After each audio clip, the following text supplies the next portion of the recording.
Sí, ahí habilitaron las entradas, no sé si querés que pidamos que pongan las cámaras para poder hacer más participativa la... Mira, mi idea sí, el problema es como ahora, por la manera en que me comparte esto, no las puedo ver, me termina haciendo, los voy a ver recién cuando termine, pero sería bueno, a ver si se nos están escuchando, es que los que están presenciales, sé que hay mucha gente que lo ve después, pero si lo ve después no sé para qué la está aprendiendo ahora la computadora, que lo pongan presencial, que pongan las caras y nos podemos ver y podemos charlar, y lo que les pido es que, por alguna dificultad que tengo en la computadora, cuando alguien quiere decir algo, que lo digan, que se desmutee solamente en ese momento, mientras tanto estemos desmuteados, y así intervenimos y podemos charlar un rato. ¿Dale?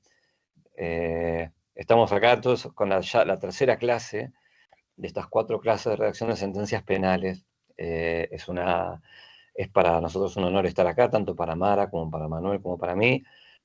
Repito lo que todas las clases decimos, no son clases que pretenden estar diciéndole a la gente cómo deben hacerse las cosas, o en algún lugar sí, digamos, porque cuando mencionamos lo que es el código de cómo se debe establecer las cuestiones o cómo se debe fundamentar, esto claramente es una obligación, o una manda que lo que hace es que de no cumplirse la sentencia puede ser infundada, pero en general lo que tratamos de pensar es cómo nos comunicamos con las personas a quienes van dirigidas nuestra decisión.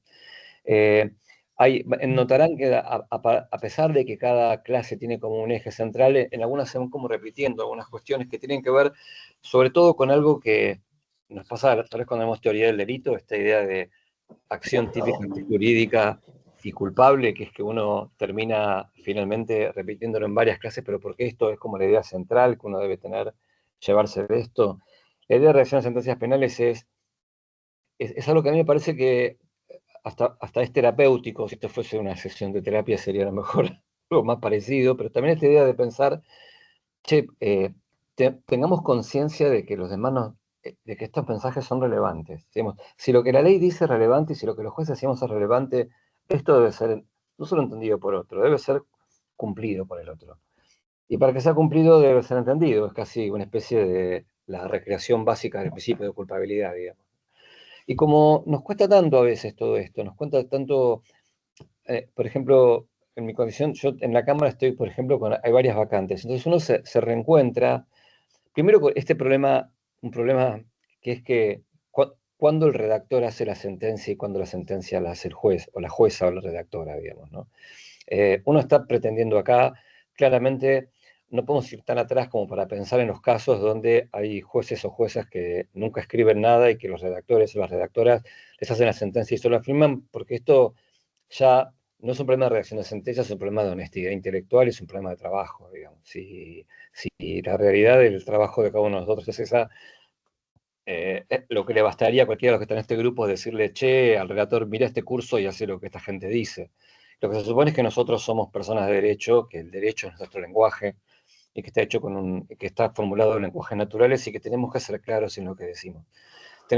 A mí me parece, hay una discusión muy interesante en lo que tiene que ver con la rama de Derecho y Literatura, que dice que hay quienes, Marta Nussbaum, por ejemplo, que trabaja de Derecho y Literatura, que es como la representante de una corriente muy fuerte que dice que para que los jueces puedan ser empáticos y para que los jueces puedan entender a la otra persona y poder dictar una sentencia en función de un contexto en el cual pueden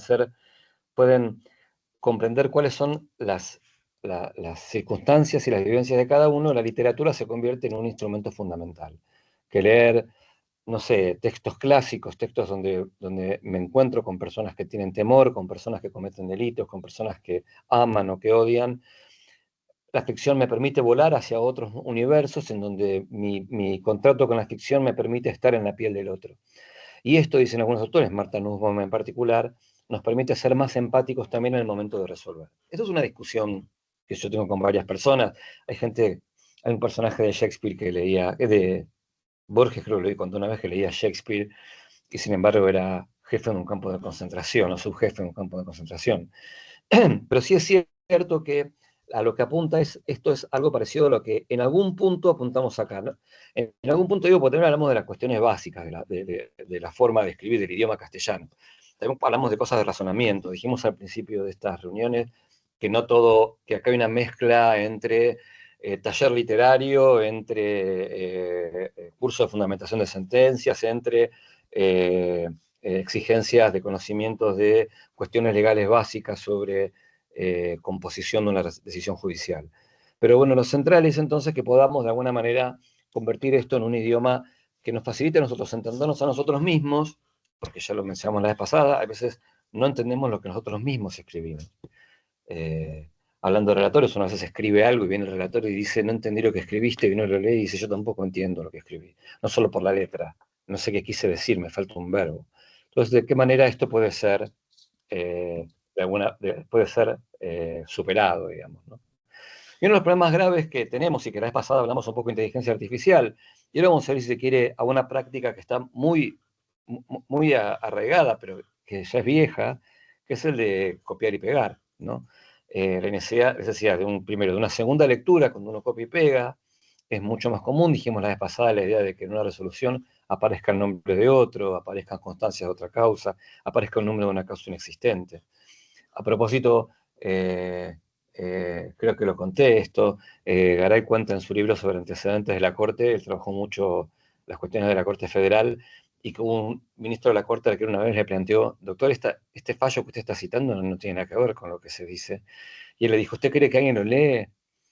Y bueno, claro, ¿cuáles son las primeras cuestiones que sabemos los que uno puede decir de la redacción de sentencias? Incluso lo puede decir porque uno lee escritos a veces de abogados y abogadas. Cuanto más farragoso sea, cuanto más largo sea, cuanto más extenso sea lo que se está escribiendo, menos posibilidad de comprenderlo. La Guerra y la Paz de Tolstoy es muy largo, pero bueno, uno se supone que entiende y se entrega al deseo de la ficción, digamos. Pero cuando uno lee a veces escritos que, sobre todo, como dijimos en alguna otra reunión, no tienen estructura, no tienen diseño, no tienen división en temas, no tienen ítems, no tienen parágrafos, lo que se encuentra es una especie de gran fluido en el que es muy difícil descubrir los argumentos, ¿no? Los argumentos tienen que ser bien diferenciados. Entonces uno sabe que si la sentencia es muy larga, yo por ejemplo, bueno, no me quiero extender demasiado, pero si la sentencia es muy larga, es muy difícil que esto genere algún tipo de respuesta o de consideración o de reflexión o de intento de entendimiento más allá de la parte dispositiva. La sentencia, por ejemplo, del caso de juicio a las juntas, por ejemplo, no la de la Cámara, sino la de la Corte, es muy extensa. A mí me impresiona porque es una sentencia muy rica con muchas cuestiones de derecho. También alguna vez creo que lo dije acá, uno puede hacer un curso de derecho penal con ese fallo.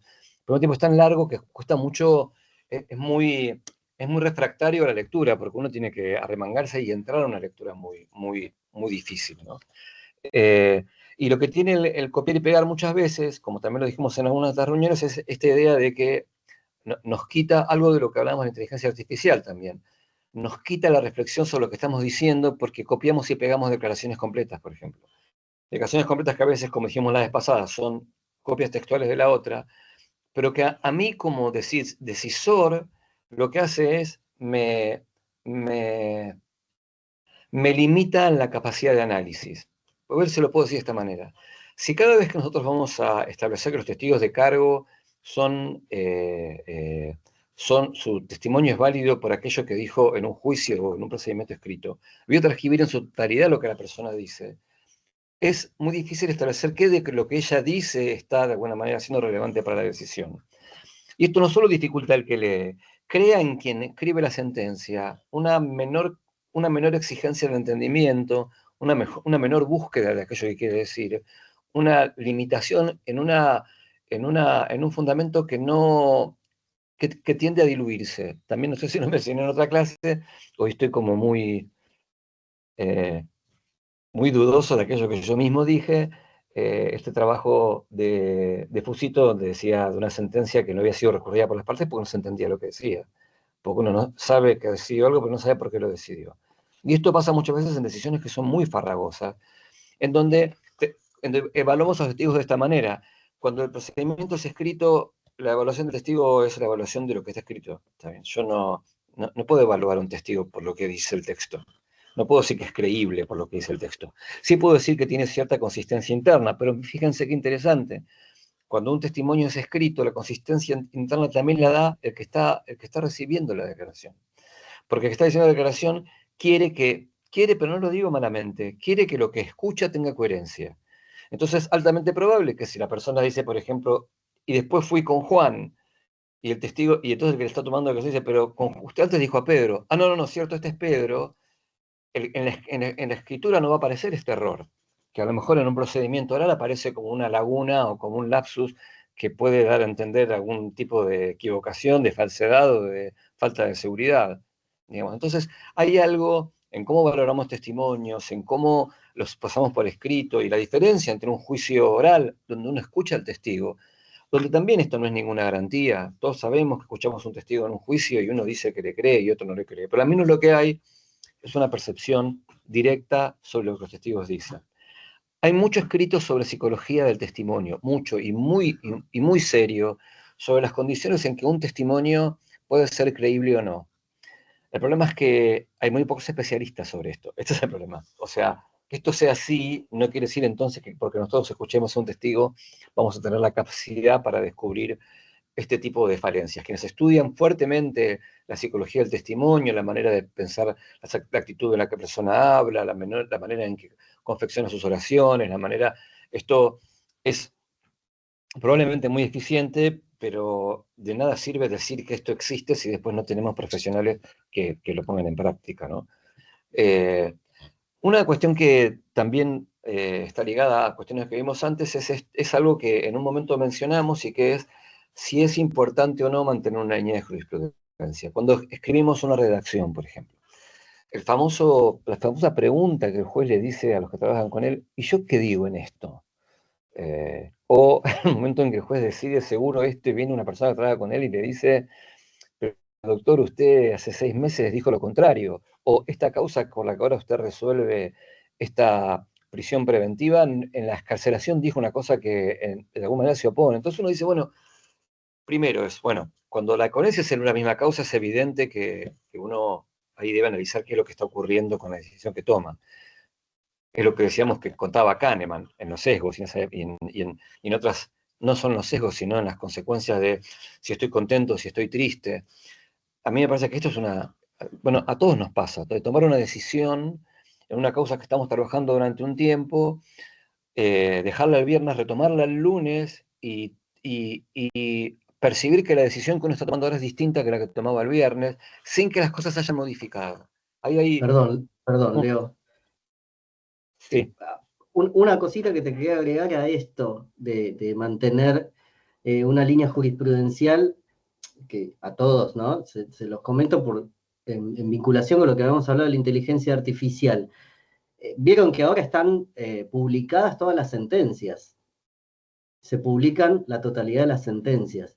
Bueno, es muy sencillo preguntarle a cualquier motor de búsqueda de inteligencia artificial sobre una determinada doctrina, cómo se interpreta el 165, y yo lo he hecho incluso con doctrina quizás más específica de derecho común civil, y es bastante, digamos, le pega bastante, puede haber algunos errores, pero en general encuentra incluso las últimas sentencias, los últimos cambios. Quiero decir que esto ahora, digamos, está gobernado también por estas tecnologías que las van a usar los abogados, y por ende también como un control de calidad lo tendría que usar el juzgado, quien redacta, chequear que esto no haya ningún cambio, que yo no esté gobernando, no esté dándome cuenta, que se me esté escapando, que haya habido algún fallo posterior. Nada más, esto quería porque me acordé con lo que hablábamos la semana pasada, ahora que veía la línea jurisprudencial que señalabas. Está muy bien, es excelente porque acá quisiera entrar en el nudo de esto que está contando acá Manuel, porque tiene que ver con, yo en un momento cuando analicé fallos de la Casación Nacional, por ejemplo, me impresionó el modo en que algunos jueces tienen como larguísimas introducciones a su decisión explicando por qué esto que están diciendo fue lo mismo que dijeron en otro fallo. Algo que cuando uno lee la resolución, esto es interesante, no estoy tratando de describir, no de valorar. Y uno dice, para la decisión no es importante, el querer la decisión le cuesta un poco llegar al punto, si el juez dice, bueno, tal como dije en el antecedente tal, analicé tal cosa, y después ratifiqué en el antecedente tal, pero modifiqué en tal antecedente porque se daba otra cuestión. Uno se da cuenta que hay de parte de quien está decidiendo una necesidad de hacer saber al que lee, o hacer saber al que lee, o de hacerse saber a sí mismo que guarda cierta coherencia en aquello que está decidiendo, ¿no? En principio, es difícil que uno guarde coherencia a lo largo de muchos años. A mí, lo digo como tras alguna experiencia personal, a mí yo tuve como una mirada sobre las personas que son víctimas de estafa distinta en una jornada, a partir de una jornada en la que un fiscal contaba que ciertas cosas que no aparecían en el expediente, pero que en una estafa piramidal había gente que había perdido, por ejemplo, el dinero que guardaba una vez que la obra social no le pagaba los tratamientos de fertilización asistida, que lo habían invertido y que lo habían perdido. Una persona muy mayor que se quedó sin todos los ahorros de su vida. Y la impresión que me dio en ese momento es que había cierto costo que tenían las estafas, que uno entendía como a lo mejor de menos gravedad con relación a un robo violento sobre las personas, que también generaban un daño, no es que yo no lo supiera antes, pero lo percibí a partir de las historias de este tipo de personas a los que generalmente tal vez una estafa, o como pasa a algunos ancianos con estafas muy simples, casi infantiles, pero que se quedan de repente sin los ahorros con los que trabajaron toda su vida, digamos, ¿no? Entonces a lo mejor yo tomo tal vez alguna decisión que tomé hace 10 años y probablemente no tenga la misma línea que tenga ahora. Tal vez puedo haber ido endureciendo aquello que antes resolvía. Entonces, la cuestión es, ¿cuánto compromiso tengo que tener con lo que yo decido hoy en función de lo que yo interpreto de la ley? ¿Y qué importancia tiene el antecedente en función de cuánto me puede mover o no de la decisión que estoy tomando ahora? Porque por un lado, el antecedente es importante, algo creo en un momento también lo vimos en la primera clase, pero lo vamos a desarrollar más ahora, es la idea de que se supone no, la coherencia en el mantenimiento de una línea jurisprudencial, por un lado, en principio parece asegurar, digamos, la igualdad ante la ley, voy a tratar a todos de la misma manera, la previsibilidad, uno sabe que los tribunales deciden de esta manera y por lo tanto, en realidad, aquello que vayan a hacer en el futuro está solventado, está basado en una mirada que los tribunales tienen sobre esa ley, en la transparencia también, en la medida en que en que uno entiende que todas estas equivalencias tienen que ver con una forma de resolver sin influencias externas. Pero suele suceder a veces que los tribunales van modificando su decisión. A veces porque cambia la composición del tribunal, en la Corte, por ejemplo. No puede pasar esto, o en muchos tribunales, cambian las mayorías. Entonces hay algunos autores que con mucho tino mencionan que la estabilidad de la decisión es importante, es un valor importante, con lo cual debe haber un plus en el cambio de esta decisión que supere el valor de la estabilidad. O sea, y cuando uno dice esto quiere decir que entonces hay decisiones que a lo mejor, no es que sean decisiones equivocadas o injustas, requieren para su modificación no solo una decisión en el caso concreto que a lo mejor pueda habilitar una decisión distinta, sino que a su vez esta decisión distinta no genere un ruido, no genere una suciedad, no genere un obstáculo en una jurisprudencia que se mantiene de manera coherente. También creo que lo dije en algún momento, las trampas del lenguaje, muchas veces los jueces lo que mienten diciendo que mantienen la jurisprudencia anterior, pero la van vaciando de contenido porque la van limitando a casos cada vez menores. Otra cosa y un problema también quería mencionar en este punto, que tienen a veces las sentencias como problema, es en los casos graves, como esto de sentencias penales, tanto jueces como defensa, pero sobre todo jueces y fiscales, el problema de la mera exhortación, esta idea de cuando los jueces nos convertimos, como dijimos en algún momento, los testigos de la propia decisión, digamos, ¿no? Entonces lo que hacemos es simplemente afirmar que hay cosas que no se deben hacer a pesar de que sigan ocurriendo, como el hacinamiento en las unidades penitenciarias. Se acaban de inaugurar dos, no sé si alcaldías o centros penitenciarios en la provincia de Buenos Aires, pero en principio sucede esto, vamos a ver que lo dicen en Berbisky y Rosenkrantz, esta idea de la mera exhortación, de decir, bueno, van los jueces y parecen Luis Brandoni en Tres Empanadas, en la película está Esperando la carroza, cuando dice 3 empanadas y se come una empanada, entonces van los jueces y dicen, uy, qué vergüenza, qué mal que está la gente, y vuelve a su juzgado a reiterar algo que, en vez de modificar la situación que ellos deben hacer, lo que hacen es simplemente exhortar a los demás poderes para que lo cambien, ¿no? Y esto está ligado también a lo que dijimos en un momento, que es la cultura del oficio.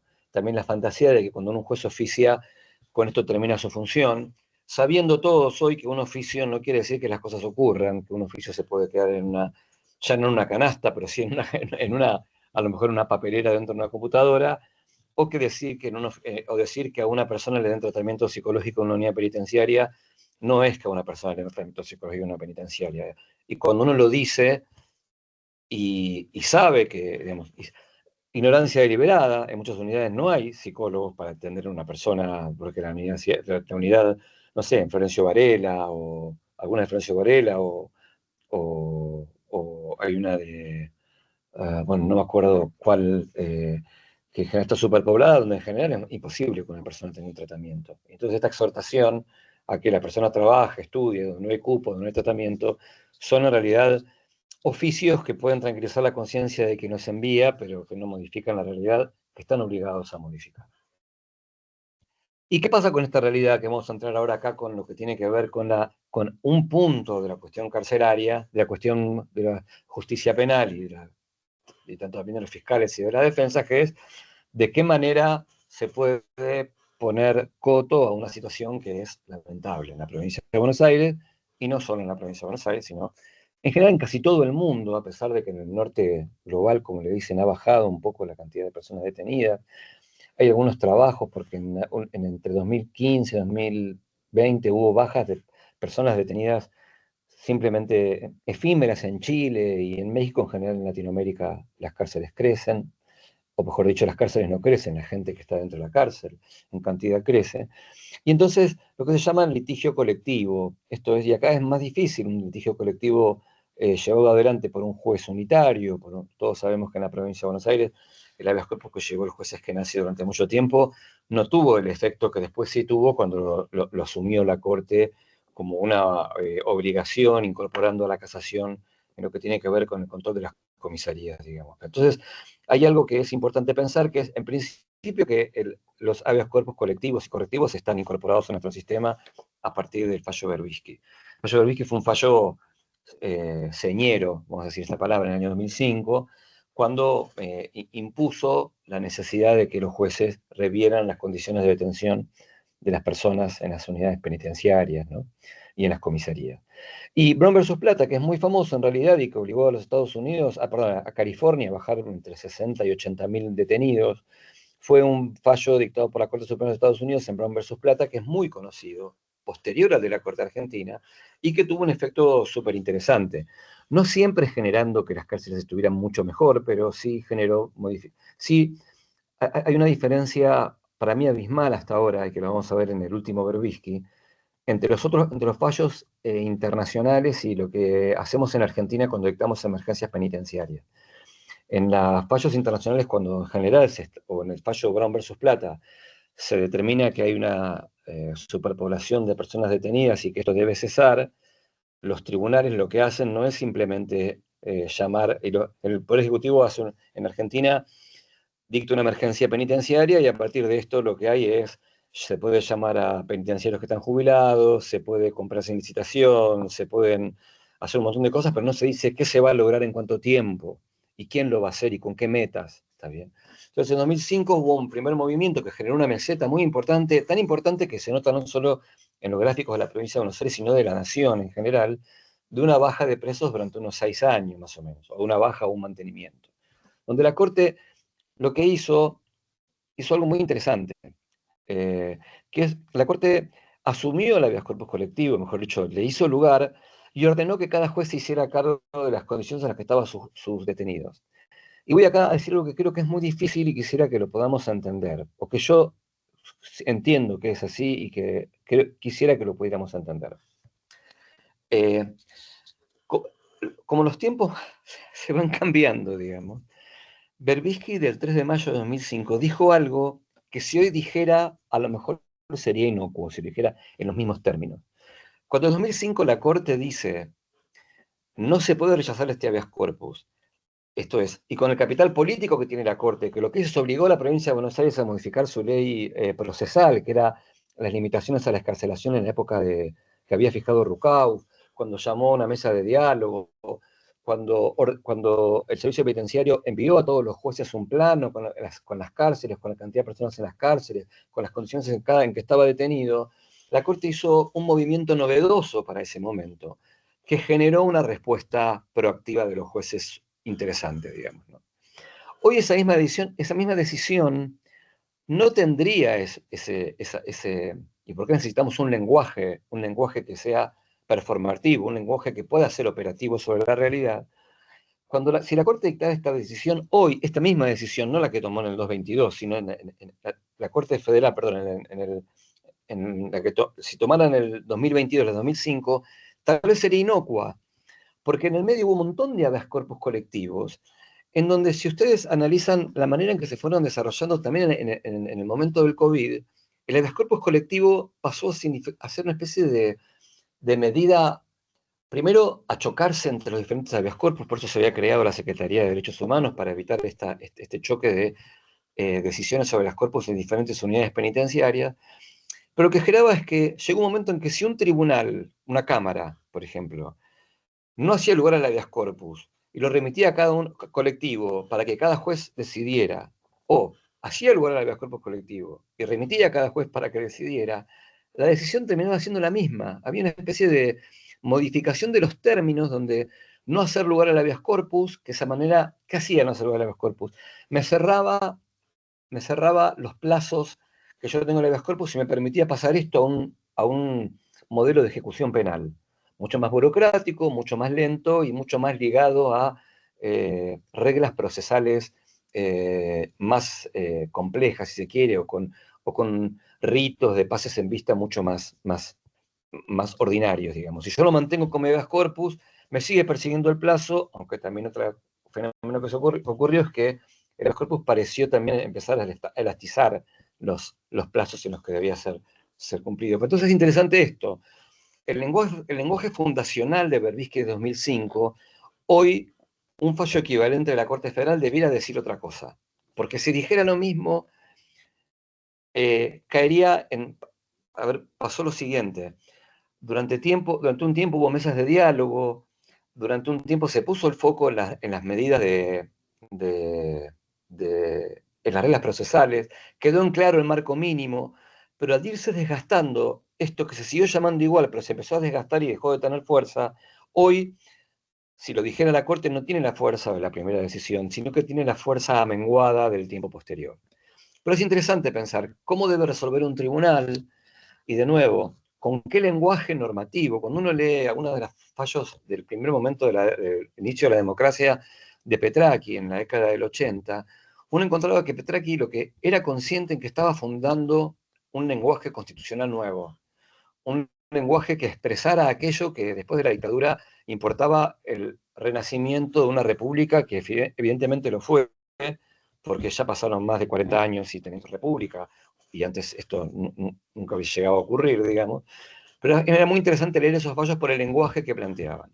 Berbisky plantea un lenguaje novedoso en el 2005, y tenemos que empezar un lenguaje novedoso ahora para este tipo también de decisiones, justamente por lo que decía antes, para que no sean decisiones de librar oficio, para que no sean exhortaciones, para que no sea decir, esto no debe ocurrir. Hay algo que pasa en el derecho muchas veces. Yo tenía a mi amiga antropóloga que me decía, me cansa leer, la gente de derecho solo escribe lo que debe ser. Claro, y lo que debe ser es muy fácil.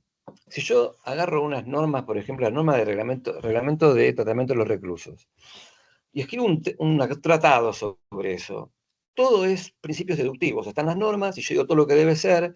No importa que en Florencio Varela, en el Buzón, haya mucha gente una arriba de la otra.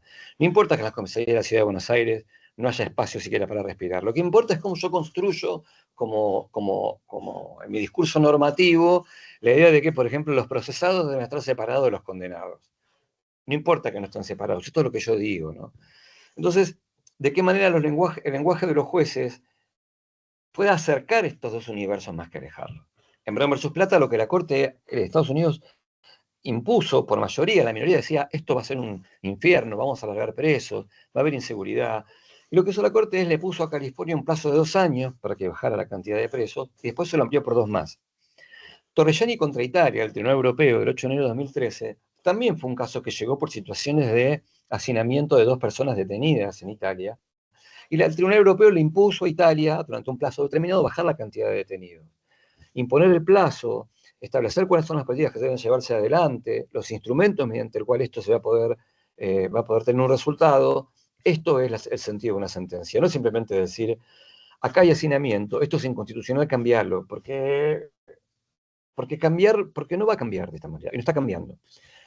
Un fenómeno también con relación a de qué manera un tribunal hace efectiva una decisión, se ve en el Instituto Penal de Plácido Sá Carvalho de Brasil, donde el 21 de noviembre de 2018 la Corte dijo, bueno, en este penal, donde la gente se mata entre ellas, donde no hay servicios sanitarios, donde no hay comida, donde hay violaciones entre presos, donde pasa todo esto que pasa, vamos a medir hacia el pasado, esto es importante, que cada día vale 2, salvo los casos de delitos, de ciertos delitos que tienen que ser analizados de manera individual, ¿no? Pero ¿qué hace la Corte acá? Digo, si el pasado es importante porque no genera litigio hacia el futuro en cuanto a posibles conveniencias de cómputo hacia el futuro. Ahora lo vamos a dejar aparte, esto no importa. Y después tenemos en la provincia de Buenos Aires y en todo el país la erupción del COVID-19, que generó una serie de cuerpos colectivos, súper interesantes algunos. Todos acá los que trabajamos en esa época recordamos, desde quienes negaban a quienes también concedían la concesión del uso del celular, que es un gran triunfo entre la provincia de Buenos Aires, que no hay en el Servicio Penitenciario Federal. Esta idea de que un detenido puede hablar con su familia, puede hablar con su madre, con su pareja, con sus hijos.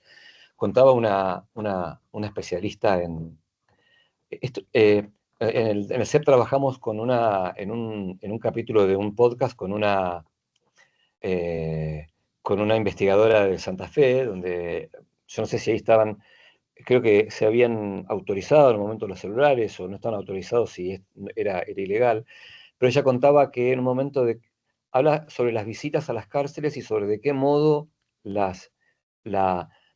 el modelo patriarcal, el modelo del hombre que está preso, que es donde las mujeres van a visitar a los hombres presos, a las mujeres presas van a visitar muy poco, en cambio alrededor del hombre preso va la familia, van los hijos, van las novias, van las esposas, y contaba cómo en algunos casos el celular hacía que, por ejemplo, que el detenido pudiese imponer orden en su casa desde la unidad penitenciaria, no un orden agresivo, sino un orden que le daba la condición de padre, digamos, ¿no?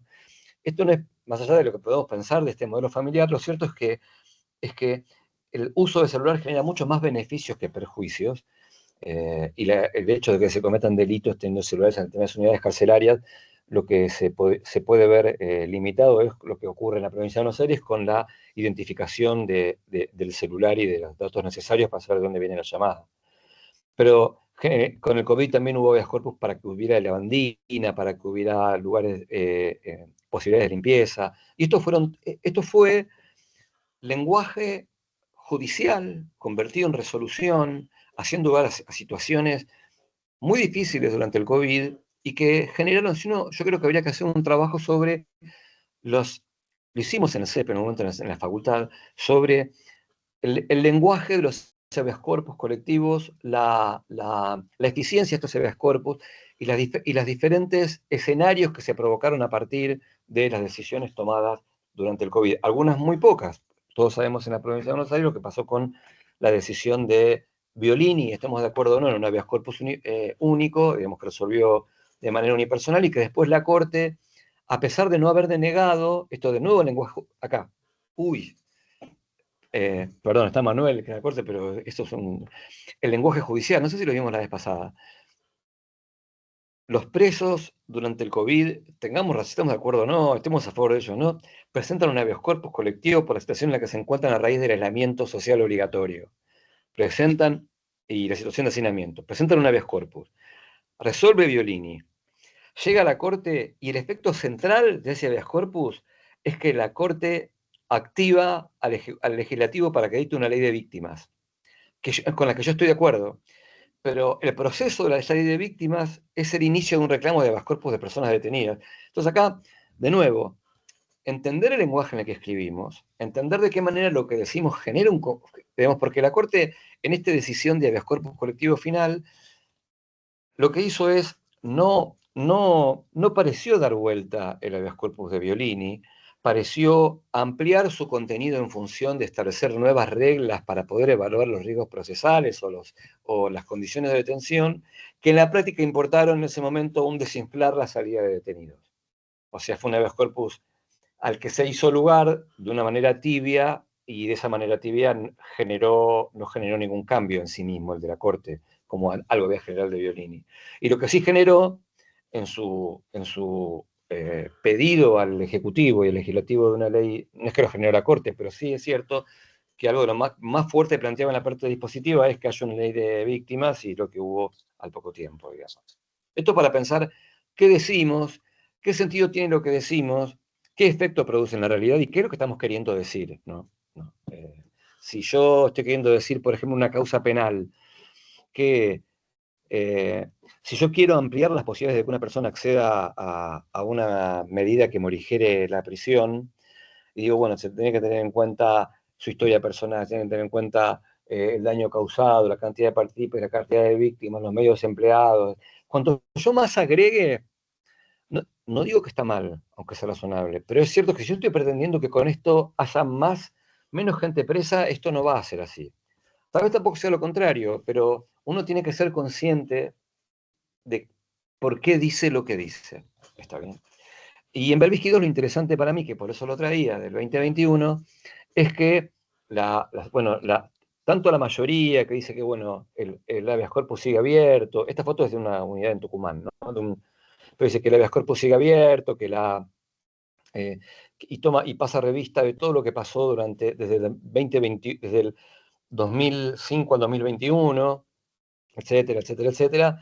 Y lo que la Comisión Interamericana en las cárceles, en las comisarías, cárceles inhabilitadas con presos. Entonces dijo, este habeas corpus sigue abierto, digamos, ¿no? Rosenkrantz, en minoría, dijo, no hay que hacer lugar al habeas corpus colectivo. No hay que hacer lugar, inadmisible. Pero sí dijo una reflexión que me parece interesante, que es lo que decíamos antes. Los jueces no deben exhortar, no deben decir, uy, lo de las 3 empanadas. Los jueces no tienen que decir que están muy preocupados por lo que está pasando, porque su función es modificar lo que pasa, o su función es aprobar lo que ocurre. Pero simplemente decir que esto está mal y que no debería estar pasando no es una función judicial, sino que es justamente la de evitar que estas cosas pasen. Pero lo más interesante para mí del Payo fue el voto de Rosati. Ahora hacemos un congreso en la facultad sobre prisiones, se cumplen 20 años, ¿no?, del primer Berbisky, 20 años. Y Rosati, por ejemplo, el fallo de corte está bien, pero duró como 6 años en resolverse, desde que los defensores de provincia recurrieron la decisión de la Corte Provincial, que entendía que se había cerrado. Y lo de Rosati es muy interesante, porque Rosati dice, bueno, a ver, ¿cómo se escribe un habeas corpus colectivo? ¿Cómo se piensa un habeas corpus colectivo? ¿Y cuándo un habeas corpus colectivo es eficiente y cuándo no? Dice, si yo dicto un habeas corpus para que una situación termine, tengo que primero definir las metas y fijar los órganos encargados de cumplirlas. Esto es en el plano institucional. Esto quiere decir, ¿cuál es la meta? Que haya cuántos presos. ¿Y quiénes deben encargarse de eso? A lo mejor la Corte debe decir una instancia gubernamental y después lo hace otra instancia gubernamental. Esto es lo de menos, pero lo que debe decir la Corte es, ¿quién tiene acá la llave para que esto deje de ocurrir? ¿Y cuáles son las metas? Y después tenemos en el plano funcional la idea que, lo voy a leer porque está muy bien escrito por Rosati, el proceso podrá considerarse culminado una vez que se ha comprobado un nivel de cumplimiento efectivo de las acciones y medidas dispuestas para la solución del caso que sean suficientes para frustrar razonablemente la posibilidad de reversiones que vuelvan la situación al conflictivo punto de partida. ¿Qué quiere decir esto? Si como en algunos casos se sabe, con policías que suben a patrulleros a los presos para que cuando vengan a la inspección a la comisaría haya menos presos, y cuando la inspección se va los vuelven a meter en las celdas. Si para hacer un habeas corpus en una unidad penitenciaria lo que hago lleno las penitenciarías más cercanas, esto es absurdo. Esto es una cargada y esto es psicópata, digamos. Entonces, lo que tenemos que hacer es decir, bueno, el habeas corpus va a estar cerrado cuando lleguemos a un punto en el cual consideremos que no ocurrirá fácilmente que la cosa volverá al punto de partida, o que razonablemente no se va a frustrar esto volviendo a la semana del punto en el que habíamos iniciado. ¿Está? Esto es el lenguaje judicial. Esto es cómo se resuelve. Pero claro, como dijimos también en otra filmina, yo creo que para el próximo curso a lo mejor vamos a hablar un poco más, porque me di cuenta cuando lo armaba ahora que hay puntos que no dijimos en otros lados, pero que se tocan. Esto es de motivación de la sentencia. La sentencia tiene que motivarse, esto es obvio. En el habeas corpus Y acá hay algo también interesante en los habeas corpus colectivos, que es cómo se crean las categorías. La Corte en el habeas corpus de Violini, y lo había hecho antes en el habeas corpus inicial, en el habeas corpus, perdón, en el de, eh, lo dijo en el de Violini y lo dijo también en el habeas corpus Verbisky 1, había dicho, no hay un colectivo determinado. Y la verdad es que los colectivos y las categorías se fijan en función de la decisión que voy a tomar. Categoría pelirrojos es inocua, no tiene ninguna relevancia para mí como juez cuántos pelirrojos hay. No tiene ninguna relevancia para mí como juez decir cuántas personas de entre 20 y 25 años hay, salvo que, y ahí empezamos, que aquello respecto del cual el derecho está siendo limitado tenga incidencia segura sobre ese grupo que los convierte en un colectivo. El colectivo a veces existe porque se aúna desde el inicio, el LGTBIQ probablemente, pero cuando no está aunado desde el principio, si el problema es que no hay, por ejemplo, remedios para la tuberculosis, en ese momento todos los presos de la provincia que tienen tuberculosis son un colectivo. Está bien. Si el problema que hay es que en una unidad penitenciaria hay tal cosa, entonces el colectivo está en esa unidad penitenciaria, porque es el grupo que sufre esa violación a un derecho. Entonces, lo que tenemos que saber, Borges había publicado en un libro en un texto muy conocido que se llama El idioma analítico de John Wilkins, una especie de categorización absolutamente demente de un emperador chino donde las categorías no se correspondían con nada. Animales están animales mamíferos, animales que no están en esta lista, animales que vuelan, animales que no me estoy acordando poner en la lista. O sea, hacía una categoría muy, muy demente. La categoría que tiene que hacer un juez en el momento de los grupos colectivos es decir, bueno, ¿cuál es la característica esencial que une a este grupo de gente, independientemente de su individualidad, que, que impacte en la violación de un derecho? Esto es la posibilidad de escribir de fundarlo, decir, aquí en esta unidad pasa esto, en esta unidad además pasa esto otro, o en este colectivo no logra, por ejemplo, colectivo de LGTBIQ, no sé si aparece después, personas que tienen hasta 35 años de expectativa de vida, personas que en general fueron echadas de su familia, personas que en general son repudiadas en la vía pública, en muchos de los lugares, digamos. Este es un colectivo que yo puedo identificar en función de cuál va a ser su vida en la cárcel por lo que es su vida en general, digamos. Entonces, las decisiones tienen que ser, y acá vuelvo por eso a lo que habíamos visto, tienen que ser motivadas. Esto es una imposición, si se quiere, ahora cuando hablamos si son imposiciones o si son opiniones de la Corte Interamericana de Derechos Humanos. Esto es la exteriorización de la justificación razonada que permite llegar a una conclusión. ¿Está? Habíamos visto también cuando hablamos de indubio pro reo, por ejemplo, no puede ser la mera subjetividad del autor, del juez. El juez tiene que decir, bueno, no estoy seguro por esto. Dice, una decisión que afecte a derechos humanos que no se encuentre debidamente fundamentada es arbitraria. Entonces, cuando uno, como dijimos la vez pasada, pone solo en función de tales, creo que está aprobado, pero no hila los fundamentos, esta decisión no tiene fundamento, no, es fundamentada. Cuando uno lo dice en base a, a hechos falsos, a hechos hipotéticos, a sesgos, esto es así porque siempre fue así, no lo dice una sentencia, pero por ejemplo, es sabido que lo podemos pasar con la falta de arraigo a veces, ¿no? Bueno, ¿qué pasa con el otro día de una decisión de las personas que habían venido de La Pampa y estaban hace un mes viviendo en Buenos Aires? Decía que no tenía arraigo, pero estaba con su familia viviendo en Buenos Aires. ¿Qué significa esto? ¿Cómo sé yo que la persona que vino hace un año de La Pampa se va a volver a La Pampa? ¿De dónde saco esta conclusión yo? Entonces, bueno, esta es una... Y si no viviera en La Pampa, pero tiene abuelos en La Pampa, también se podría ir. Entonces, ¿cómo fundamento una decisión que me permite sostener una realidad que sea una persona presa, una persona no presa, una víctima que no tiene, a la que le voy a escuchar y voy a entender su reclamo y su reclamo va a ser contenido dentro de la decisión, a una víctima a la que, a que su reclamo va a ser escuchado, va a ser respondido, pero se va a considerar injustificado para utilizarlo como fundamento de una decisión. Y también la Corte Suprema de Justicia, en los fallos que vemos acá, también menciona el hecho de por qué los jueces tienen la obligación de fundar. En Canales fue muy conocido, ¿no? Cuando en Canales dice, bueno, el jurado es válido. ¿Y por qué no funda el jurado? Porque no son, los jueces tienen la obligación porque son funcionarios. Los funcionarios del Estado tienen que dar cuenta de las razones. En cambio, el propio pueblo no debiera, porque no le rige la misma vara, digamos, ¿no? ¿Alguna pregunta hasta acá? ¿Alguna pregunta?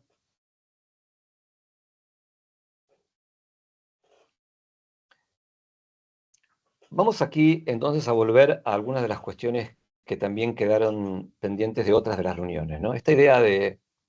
Estos dibujos de Domí a mí me gustan mucho porque siempre dibuja a los abogados y a todos con esa toga, no solo con la toga, sino con una expresión de mucha de suficiencia, ¿no? De, de como dice un juez que yo conozco, me mandó el oficio y me puso BS en lugar de BE.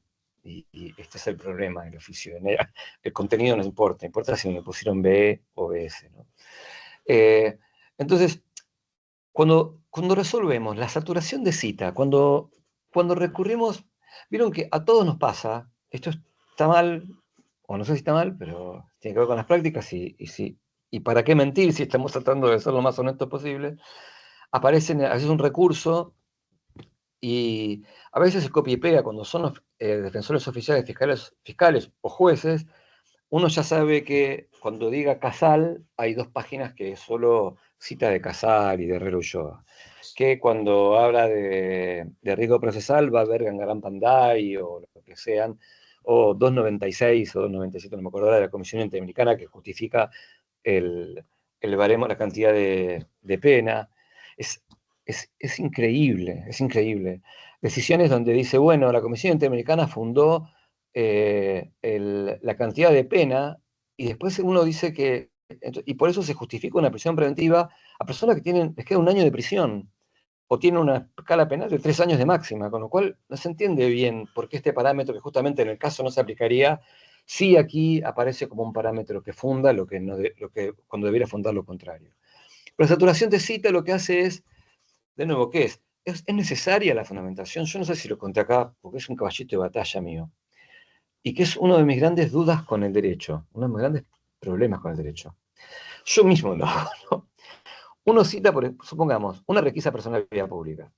Uno cita el 18, después cita el Pacto Internacional de Derechos Civiles y Políticos, después cita la Convención Americana de Derechos Humanos, después cita Garay, después cita Tumbeiro y Fernández Prieto de la Corte Interamericana. Y el deseo que tengo es, ¿por qué necesito decirlo tan? ¿Por qué tanta fundamentación de algo que con una sola norma basta?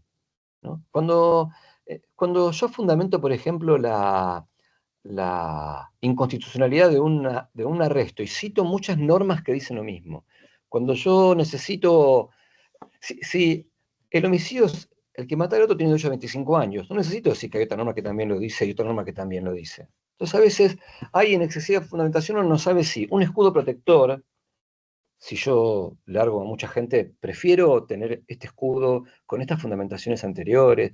Entonces, Díaz Besone, que pasan los siglos y sigue siendo citado cuando Loyo Freire dice más o menos lo mismo, y fue posterior, y ya tiene 11 años Loyo Freire, digamos, el de la Corte. Entonces, ¿cómo usamos la fundamentación?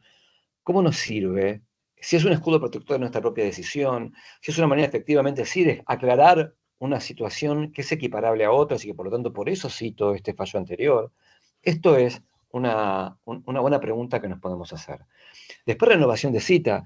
Seguir citando la Comisión Interamericana de una decisión que ya va a tener 30 años, no digo que esté mal. Digamos, Beethoven es buenísimo y compuso hace más tiempo y la Constitución es del 53 y está buenísima. Pero ¿hasta dónde citar decisiones de tribunales que, que han tenido en el medio una serie de modificaciones y incluso de citas de esa misma en textos mucho más nuevos, que hacen que esa cita se vuelva casi una especie de pieza de museo, de lugar común, podemos decirlo, y esto yo creo que es algo que todos hacemos, pero es importante pensarlo al menos, aunque lo sigamos haciendo, se vuelve una especie como de espacio de techito de basura.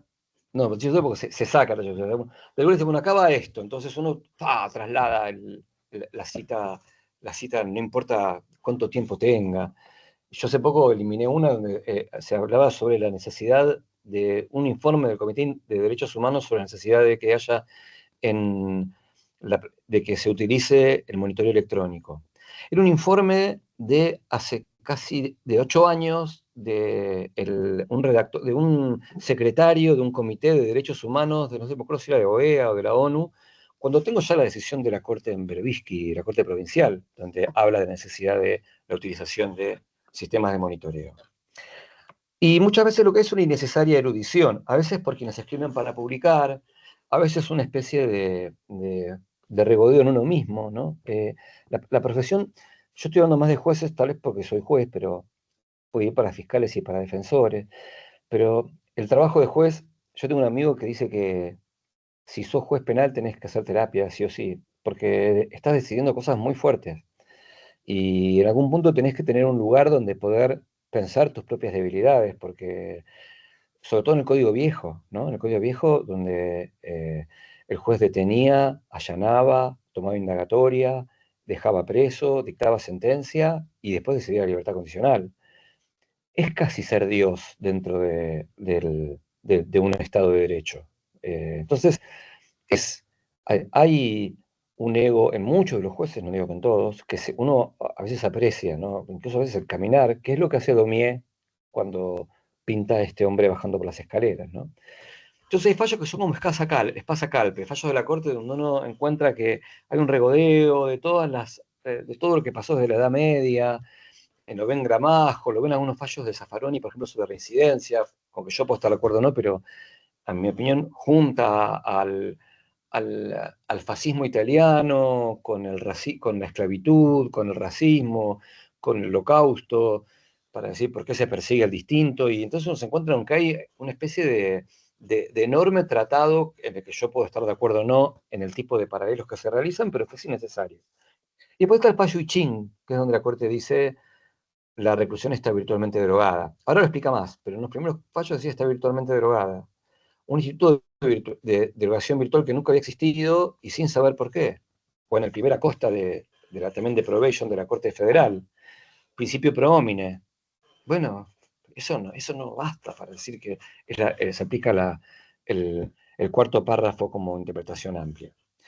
El valor antecedente ya lo vimos, tiene que ver por qué se mantiene una jurisprudencia, la manera en que a veces damos autoridad a determinados autores, no es poco común ver una sentencia que acá corresponde esto, afirma Creus, afirma Mayer, afirma Soler, y esto no digo que sea inapropiado, pero a veces aparece incluso como si como fuentes de derecho. Y esto creo que ya lo vimos en una de las reuniones que me quedó acá, que es el holding y el obiter, la idea de que el holding es lo central y lo que fija la jurisprudencia, y el obiter lo periférico.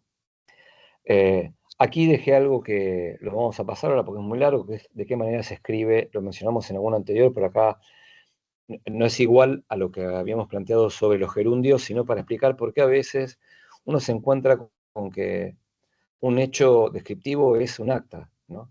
Se le imputa esto a alguien. Aquí dice integrantes, que detentaban con fin de comercialización, y acá aparece cómo es la habitación, cómo es el baño y la cocina, dónde está la casa, y todo lo que hay acá es simplemente una transcripción del acta de allanamiento, ¿no? Donde también se secuestraron teléfonos celulares, un cuaderno con dibujos de un león, un zorro en la etapa de la inscripción Animaventura y Alfa, cosas que no tienen nada que ver, o sea, que son prueba del hecho.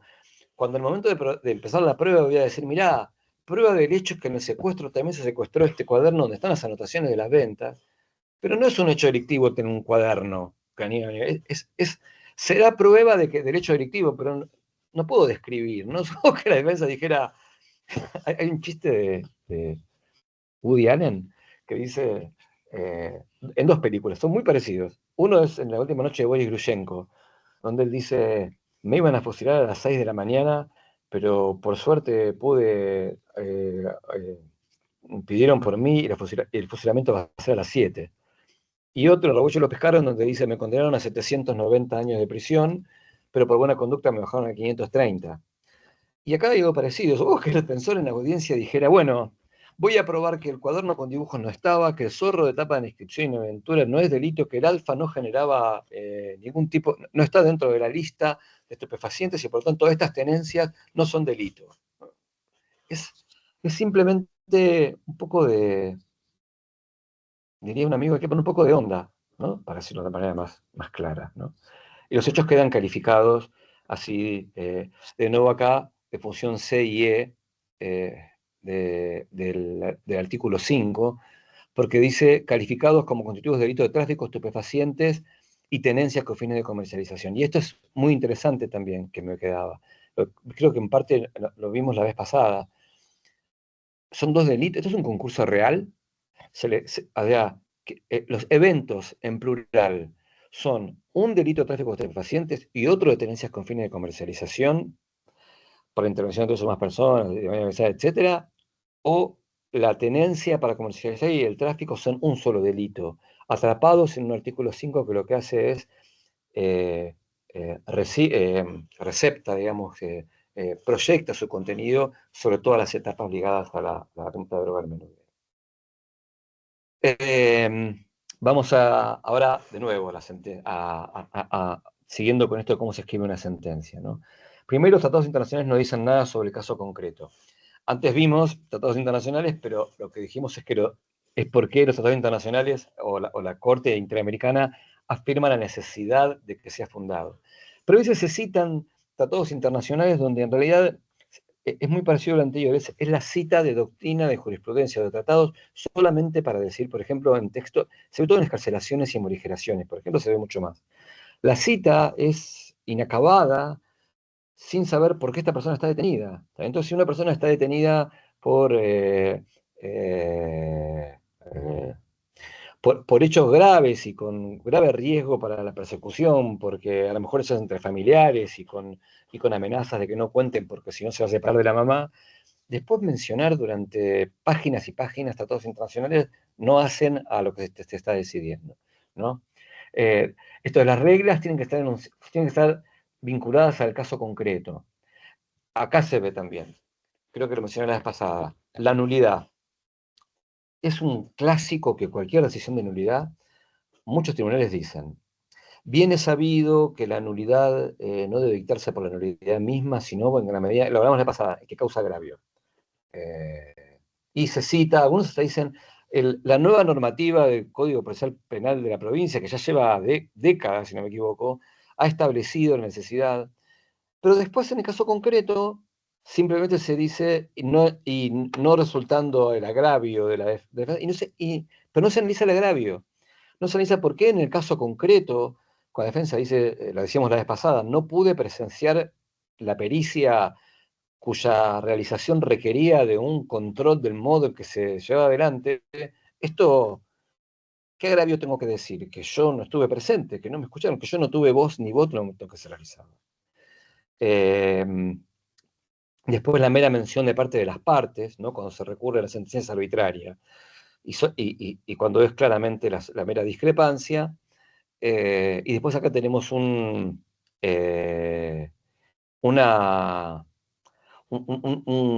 modelo donde la Corte critica una sentencia justamente por este tipo de efectos, ¿no? Y otra pregunta que es interesante que nos hagamos también ahora es qué relación tiene si aquello que si aquello que nosotros afirmamos como hechos y aquello que definimos en los tipos penales es una definición como la de un historiador, como la de un gramático, o es una definición que está ligada a la consecuencia, ¿no? Esto es, cuando yo estoy diciendo que, por ejemplo, que un tocamiento de una persona a otra por encima de las ropas durante 3 días es gravemente ultrajante, esto lo pienso, ¿en qué medida lo que yo defino tiene también que ser condicionado por la respuesta punitiva? Porque la respuesta es 8 a 20 años, que es una pena muy parecida a la del homicidio, 8 a 25. Entonces, cuando yo trato de definir en un tipo penal que es demasiado, tiene cierta vaguedad, que algo es por las circunstancias o por el transcurso del tiempo, resulta altamente ultrajante, esta definición, yo entiendo, debe ser pensada en función de la consecuencia de esa definición. Digamos, o mejor dicho, no porque no le quiero poner la pena, sino por decir, el Estado está diciendo que esto tiene 8 a 20 como tendría. ¿Qué quiere decir gravemente ultrajante para que el Estado imponga una pena equivalente a la del homicidio? ¿Está? No, perdón. Esto es con de 8 a 20 con las agravantes, por ejemplo, porque es una persona que vivía no tiene 8 a 20 gravemente ultrajante, 8 a 20 el agravante del ultrajante. Cuando es, por ejemplo, con una calidad de conviviente, por ejemplo, ¿no? Después, ¿la bicicleta es vehículo o no? Respecto a la pena. ¿La pena tiene alguna relevancia? Cuando estoy decidiendo entre delito, criminis causa y artículo 165 del Código Penal, no es obvio, no es obvio que hay un problema que viene en la ley y que no viene solo en el intérprete, que hay una construcción del tipo penal de 165 que es poco clara con relación al 167. Entonces, cuando voy a tomar la división, la voy a tomar en función de buscar la etimología de la palabra en ocasión de, o también lo voy a tomar en función de que la respuesta llevada al 80 es prisión perpetua y la otra es un mínimo de 10 años. La desobediencia. Bueno, este tipo de decisiones, donde lo que yo dejo sentado aquí es si definimos solo en función de reconocer cierta circunstancia o no. Voy a ir más rápido ahora. ¿Cómo ordenar la argumentación? Estos son tips, lo voy a dejar, esto queda colgado, es cómo conviene argumentar. Esto es, en general, es mejor argumentar, es dar cuenta primero de lo que está en contra de lo que voy a decidir para después fortalecer con la fuerza de la decisión.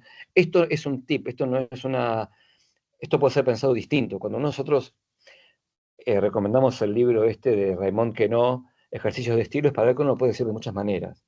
Pero unas maneras son más convincentes que otras, ¿no? Y todos sabemos que en el derecho no gana el que tiene más razón, sino el que mejor la expone, y sobre todo a nivel oral. Entonces es mucho más claro quien plantea primero aquello que debilita su decisión para después fortalecer por qué es la decisión que va a tomar, que cuando uno da las razones y después explica qué cosas tiene en contra, porque es lo último que queda en la percepción de quien escucha y es lo último que el escrito en su totalidad deja como mensaje a quien va dirigido. Aquí también voy a ir un poco más rápido para poder llegar a todo, que tiene que ver con las falacias y reputaciones sofísticas. Esto es, de qué manera, esto solo pareció a los sesgos, pero está tratado por la lógica, no por la psicología, ¿no? Pero que tiene que ver con, y que se tocan, por eso esto también la próxima vez va a ir unido a los sesgos. Los sesgos son, habíamos dicho, esas desviaciones de nuestro razonamiento que no percibimos, porque forman parte de del proceso que llevamos adelante, entonces no los vemos desde afuera, digamos, y que tienen que ver con ciertas conclusiones a las que llegamos a partir de situaciones cuyas dimensiones reales no percibimos.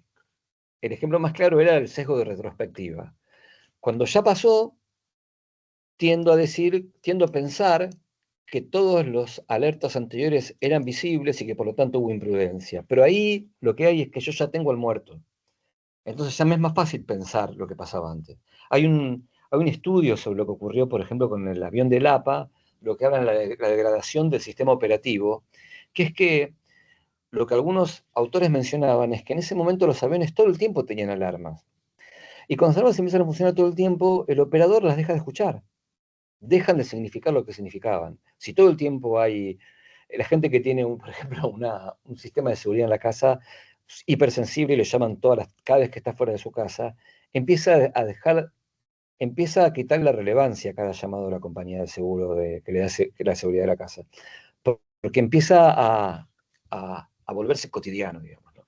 Entonces, en realidad, el análisis con retrospectiva dice, bueno, había señales, y tal vez la gente dice, siempre había señales, siempre había señales. En este caso, por ejemplo, son tipos de falacias. La falacia de composición es pensar que una parte define al todo, ¿no? Entonces yo digo, bueno, si esto aquí decís porque todos los que son de esta manera hacen eso, ¿no? Si esta religión evangélica con el diezmo se lo queda el pastor, entonces porque las religiones evangélicas se las quedan los pastores. Esto es claramente, aparte de peyorativo, discriminatorio, falso, ¿no? La falacia de división. Esto es, cuando yo pienso la gente de ese barrio usa mucho el colectivo, entonces él usa el colectivo. Puede ser indiciario, puede ser que una de la parte cumpla con la regla del todo, pero en realidad en la medida que mantengan autonomía, tengo que en cada caso evaluar si efectivamente la persona entra dentro de la definición general. La petición de principio, esta idea de argumento circular, que contiene lo que yo ya quería decir, se ven las preguntas sugestivas. Cuando usted estaba en la calle esa noche y la persona disparaba, ¿usted se asustó?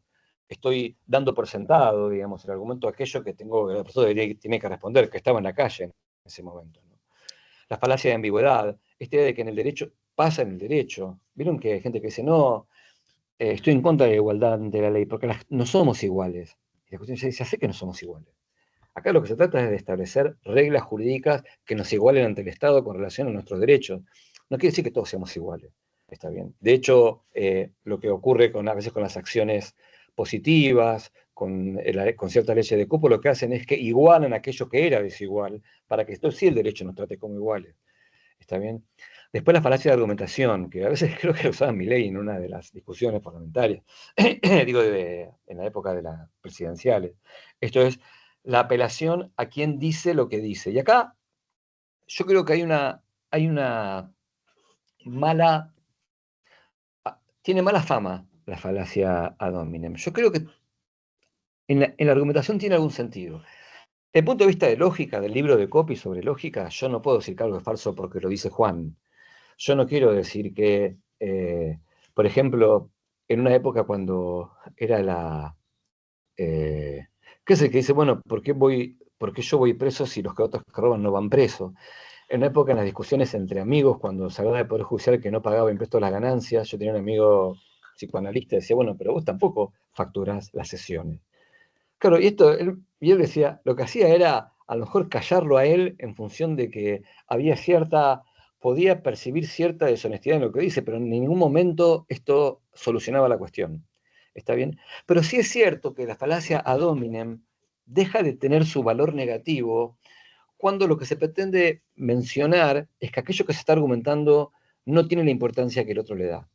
O que se comparte entre quienes están argumentando que hay cierta limitación en aquello que se dice. Porque si yo digo, es, eh, eh, a ver, es una vergüenza que las personas que tienen subsidio para el gas y son de clase media no renuncian, supongamos, si fuera así. Y yo no renuncio. A vos te dice que es una vergüenza, pero vos mismo no renunciás. Entonces, el argumento de punto de vista formal es cierto que es una vergüenza, pero pareciera que le estoy diciendo al que lo dice, está bien, pero pongamos en algún nivel la discusión que tenga que ver, porque en algún punto por algo no lo pensás tan negativamente porque no lo estás haciendo. O explícame por qué no hacerlo no cambia lo que estás diciendo. ¿Está bien? Pero de hecho no sirve para una sentencia judicial el argumento ad hominem. A misericordiam, porque pobre chico, a la autoridad porque lo dice, bueno, a la autoridad de Creus o de Zaffaroni, de Fontana Balestra, ad ignorantiam, porque no se probó otra cosa. Eso sirve en realidad para cuestiones que tienen que ver con el nivio pro reo. El uso de calificativos en la fundamentación, que es parecido a lo que después dice la argumentación emocional. Esto es, hay veces que, por ejemplo, la Corte dice, la regla del plazo razonable, si no se acepta el plazo razonable, se atenta contra la dignidad de las personas. No sé, ¿qué me quieres decir con dignidad de las personas? ¿Por qué si yo creo que esto tiene que seguir juzgando, estoy pensando que no respeto la dignidad del otro? ¿Por qué esto es dignidad? O por ejemplo, el hombre no puede ser utilizado como medio para. A ver, en los impuestos usamos como medio para. En el estado de necesidad lo usamos como medio para. ¿Qué es no utilizar como medio para? Porque hay veces que utilizar como medio para es una función legítima, transparente y equitativa, y a veces usar como medio para es una función que justamente somete al otro a una condición de infrahumano. Claro, si lo tengo como esclavo para que me trabaje, esto es la utilización de un hombre como un medio. Pero si utilizo, por ejemplo, los impuestos de determinado grupo para proveer de gas a una zona que no tiene gas, eso es utilizar a alguien como medio para y no resulta de ninguna manera ilegítimo, digamos, ¿no? Y después, por último, la utilización a veces sobreabundante, las reglas de la experiencia, de la lógica, del sentido común, ¿no? Y a veces no sabemos bien a qué llamamos. Las reglas de la lógica podrían ser estas, las falacias son reglas de la lógica. PQR son reglas de la lógica, si P es verdadero y Q es falso, R es falso. Pero a veces las reglas de la lógica parecen ser aquello que a mí me parece más razonable. De la experiencia parece caer en el sesgo de la heurística disponible, de mi propia experiencia. Entonces digo, no, ¿quién va a estar tirando? ¿Quién va a estar disparando en la calle a la noche? Y viene otro diciendo, mira, mi barrio dispara en la calle a la noche. ¿Está bien? No, ¿a qué mujer hoy se le va a ocurrir que va a ocultar su deshonra por tener un hijo fuera del matrimonio? Y dice, bueno, pero a una mujer le pasa esto. ¿Cuál es la realidad? ¿La experiencia de quién?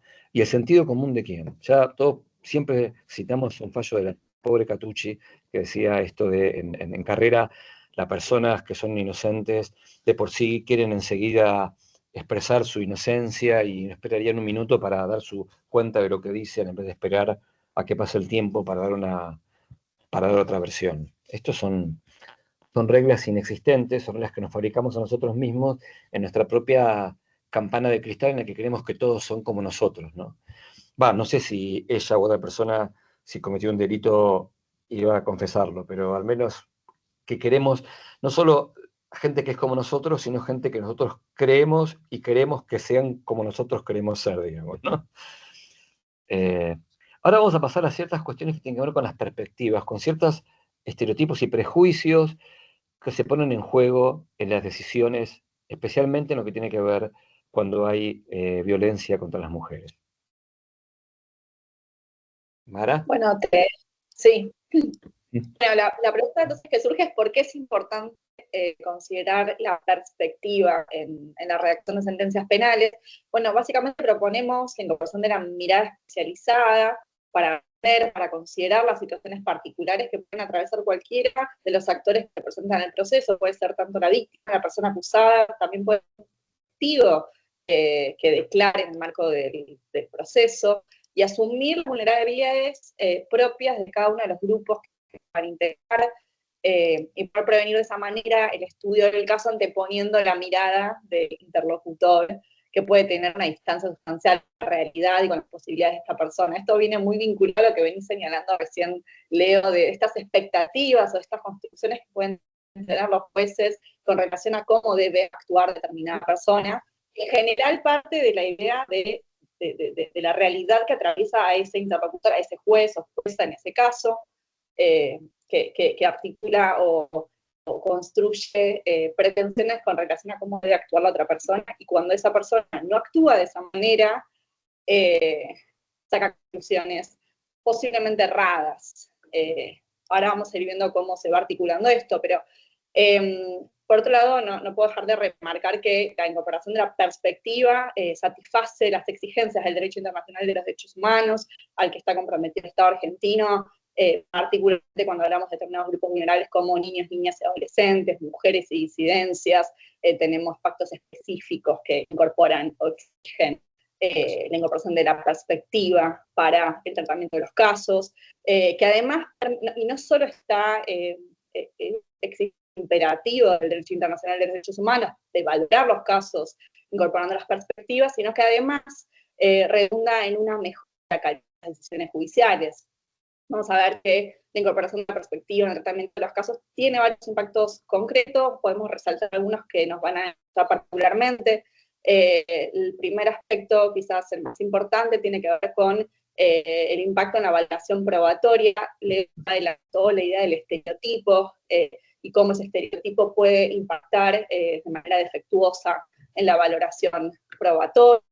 También puede incidir en la aplicación e interpretación de la ley sustantiva de manera errónea. Podemos, por ejemplo, siempre traigo el tema del femicidio, ¿no? ¿Qué hechos viene a comprender el femicidio? Bueno, está íntimamente vinculado con cómo definimos mujer y cómo definimos violencia de género. También puede tener algunos aspectos salientes cuando hablamos, por ejemplo, de interpretación y la definición del error de previsión filtramente condicionado. También podemos ver su impacto, por ejemplo, en la valoración y definición de la capacidad de culpabilidad de las personas. Y también, como último aspecto importante señalar, impacta de manera directa la incorporación de la perspectiva en el acceso a la tutela judicial efectiva. Entonces, a partir de esto, el interlocutor puede afirmar o predicar conclusiones erróneas, soslayar cuestiones o circunstancias que están, en definitiva, inherentes a la persona que está siendo juzgada o que es damnificada, como adelanté, que ofició de testigo, tiene un impacto concreto en las consideraciones del caso, ya sea porque se absuelve o porque se condena a una persona, o eventualmente porque el modo en el que se manejó, por ejemplo, el juicio, puede redundar en la revictimización, por ejemplo, damnificada a partir de un interrogatorio, supongamos, pueda ser victimizante, o porque se hagan preguntas impertinentes con relación, por ejemplo, a los antecedentes sexuales de la denunciante. Y quiero también remarcar que, si bien siempre asociamos la incorporación de la perspectiva a los casos de género, es el único universo en el que podemos hablar de la necesidad imperiosa, hablar de incorporar la perspectiva o de salir de este punto de vista del interlocutor. En rigor lo podemos extender a múltiples casos, por ejemplo, el caso de los migrantes, el caso de personas con discapacidad, niñez y adolescencia, como ya adelanté, el caso de los pueblos originarios.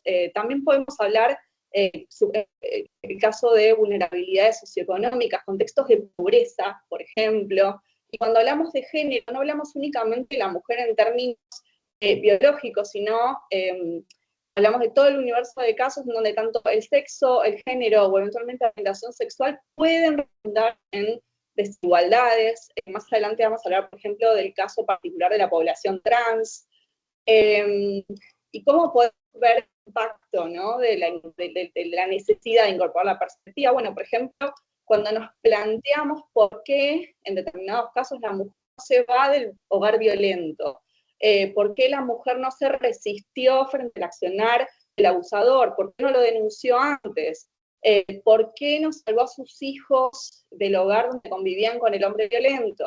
Después también, en contextos, por ejemplo, de pobreza, podemos incorporar la pregunta de por qué no hay confianza en la actuación de las fuerzas de seguridad, por qué reticencia a la declaración en juicio. Después, los casos de la comisión de delitos contra la propiedad, tenemos bastante instalado quién puede ser víctima de este tipo de hechos y quién es victimario. Esto también opera en la actuación policial, en la prevención. Después, cómo operan también la existencia de antecedentes condenatorios cuando tenemos una persona imputada. En contextos de pobreza siempre aparece como algo importante, por ejemplo, la idea del estándar del hombre medio, cuando determinamos lo cognoscible de los riesgos creados. En contextos de extrema vulnerabilidad, ese estándar del hombre medio, por ejemplo, viene a generar algunas tensiones con la valoración. Pues también, por ejemplo, en supuestos de niñez, siempre se presenta una paradoja en donde se reivindican ciertas potestades curativas en aras a su protección, pero como se le empieza a construir una autonomía, en algunas ocasiones equivocadamente se equipara a los adultos, prescindiendo de la progresividad del desarrollo de los niños. Particularmente, por ejemplo, esto se ve muy claramente en la imposición de penas de los menores punibles. Después, bueno, ya hablé un poco del sí, también de cómo valoramos este delito.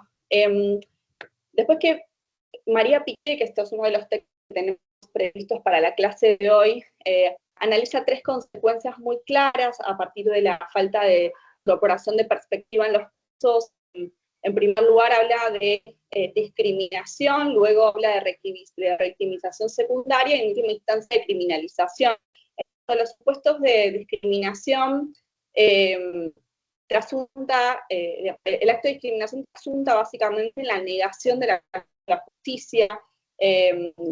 Obviamente hablamos de discriminación en términos de una concepción de igualdad material o sustantiva, ¿no? En esta idea de la desigualdad de la ley, en la aplicación de la ley.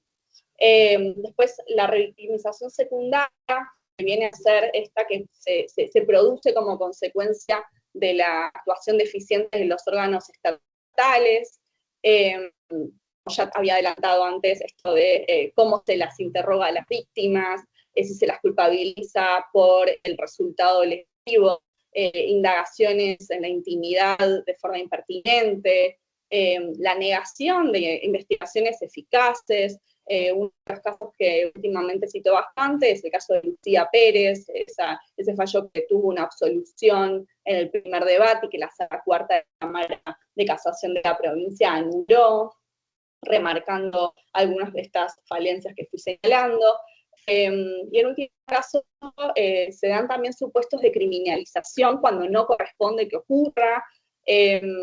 Vamos a ver que puede ocurrir que haya errores en la valoración a partir de, por ejemplo, el empleo de estereotipos, o casos en donde se interpreta la pruba atentando contra la sana crítica racional, porque se atenta contra una interpretación común o lógica de los elementos que están presentados.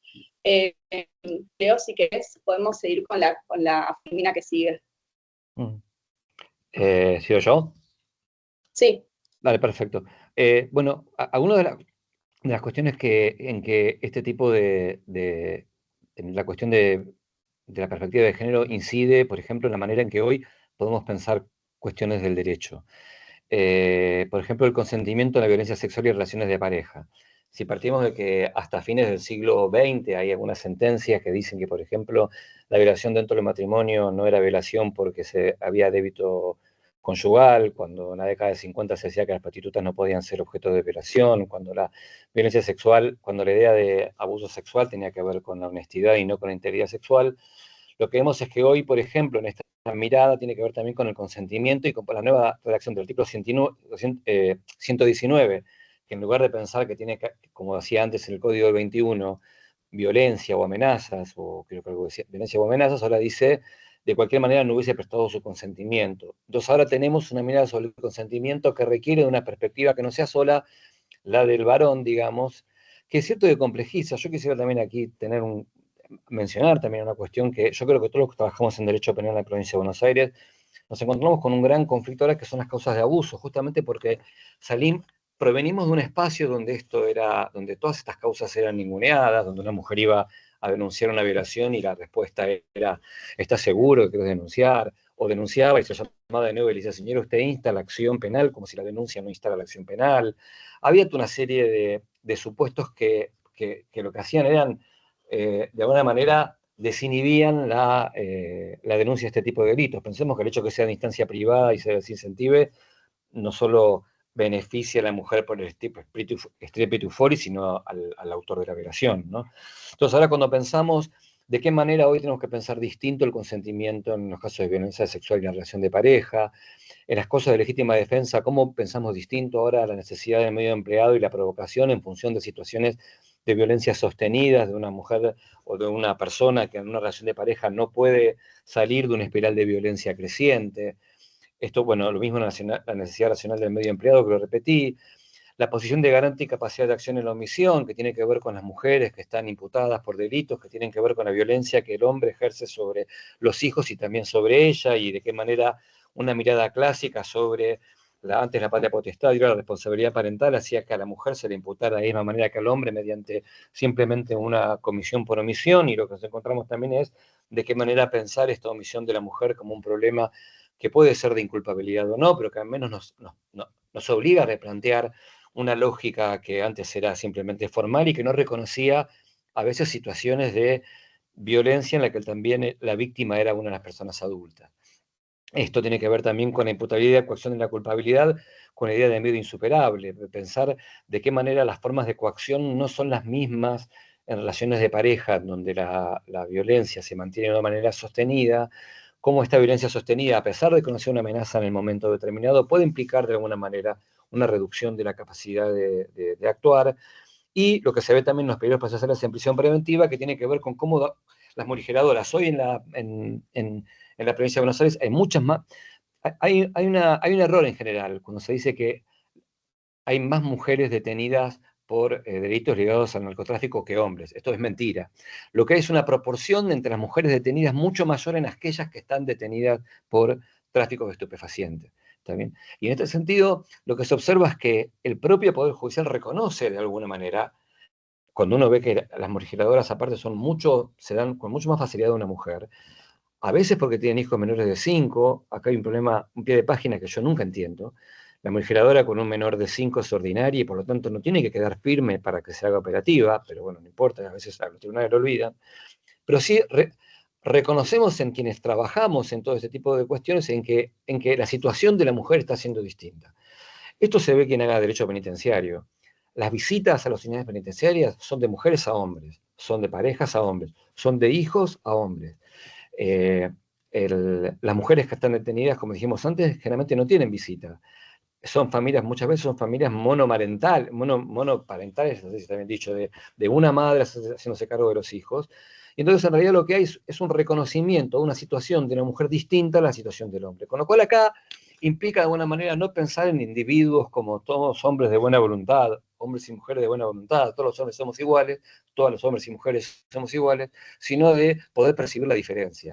Voy a ver si acá lo podemos, díganme si, bueno, no lo voy a pasar, eso es un videíto muy bueno, se los recomiendo, como esto va a quedar colgado, donde para no terminar, se discute sobre qué es el consentimiento. Hay uno de estos sobre el té en Inglaterra, está hecho, me imagino que en Paraguay, es muy bueno, sobre cuando uno dice que no quiere algo, entonces si no quiere es porque no quiere, y si primero quiso y después dejó de querer, es porque no quiere, si quiso ayer y hoy no quiere, es porque hoy no quiere.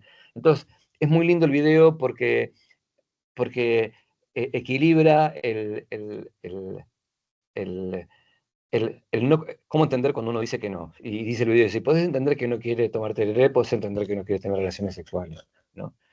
Pero hay algo que también tiene que ver acá, que no es con las normas, que es, esto tal vez más para la fiscalía ahora, en general, es, pero ¿cómo se atiende a estas personas? Digamos, las expectativas ya no solo de escritura, sino de intervención.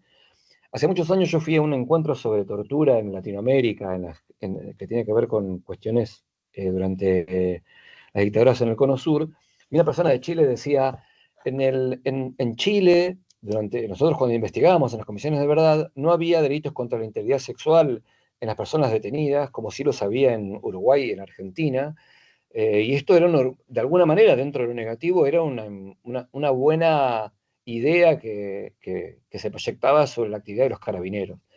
Pero en un momento dijo, después nos dimos cuenta que no es que no había delitos de actividad sexual, es que nosotros no sabíamos preguntarlo, no nos animábamos incluso a preguntarlo. Entonces nadie contaba lo que no quiere contar.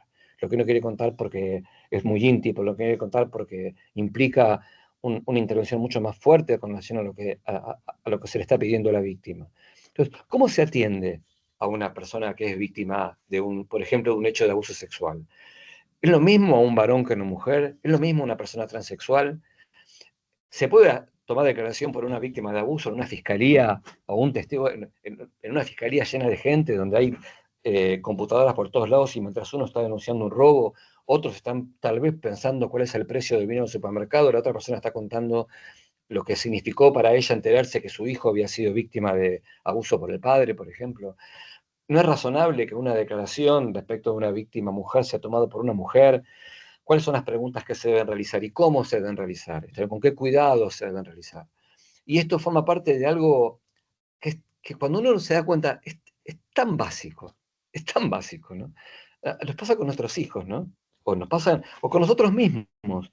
Nos enojamos por preguntas que nos hacen que son absolutamente eh, razonables, solo por cómo nos las hacen. Entonces, imaginemos a alguien a quien estamos pidiendo que nos cuente una situación traumática que afectó su sexualidad. Esto requiere al menos de una preparación, requiere al menos de cierto grado de empatía, requiere de al menos cierta estructura donde se van a realizar las cuestiones, de cierto silencio al momento de preguntar, de cierta espera de que la narración venga y no